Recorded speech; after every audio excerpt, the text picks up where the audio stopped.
nandito ako ngayon sa Pinaglabanan.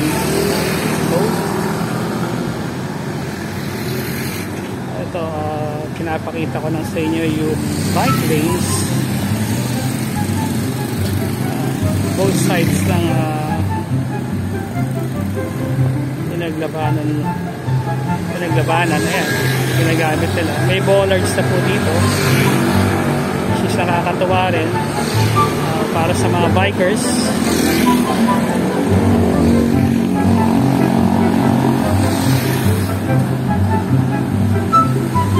Dito ako ngayon sa tapat ng City Hall ng San Juan.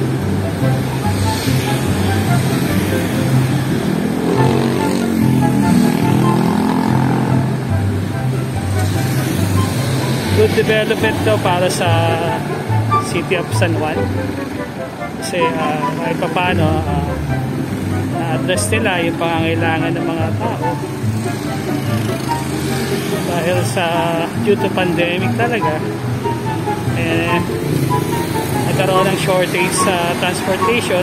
So kaya nagkaroon tayo ng alternative transportation katulad ng bike. Dahil kasi nagkaroon ng quarantine. At least ito, kung City of San Juan, friendly sa mga bikers to. And even sa other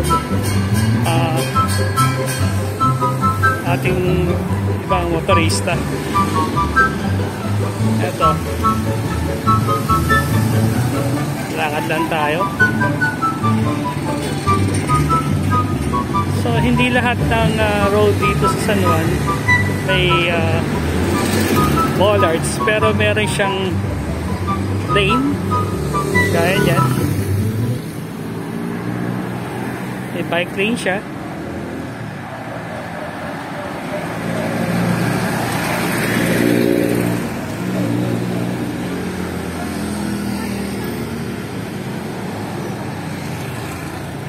Nandito ako sa Pinaglabanan, tapat ng Pinaglabanan Shrine.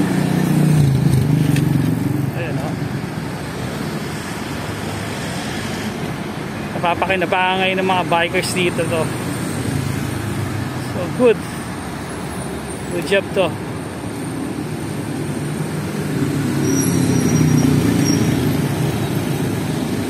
Then punta tayo sa kabilang side.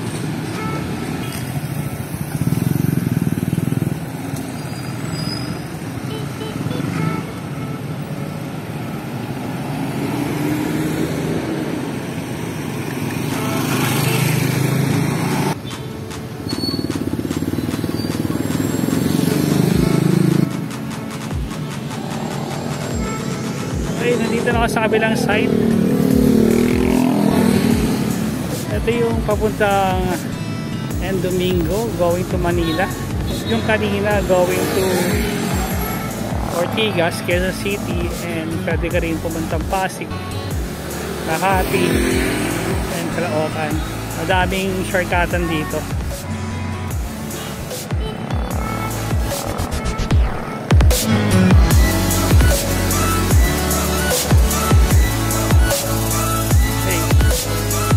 Sa area na ito, maintain yung cleanliness dito. Nakakatawa, nakakagaan yung pasyalan.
Ayan po, may parating po ditong bikers.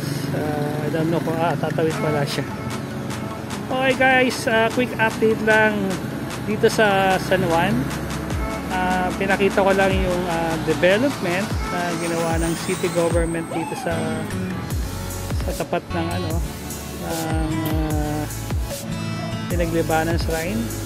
Ayun, meron mga talagang tao na binigyan mo na ng bike lane pero hindi naman ginamit, nakakatawa. Iiling ka na lang. Ginamit pa yung kalye, hindi katulad na ito. That's good job.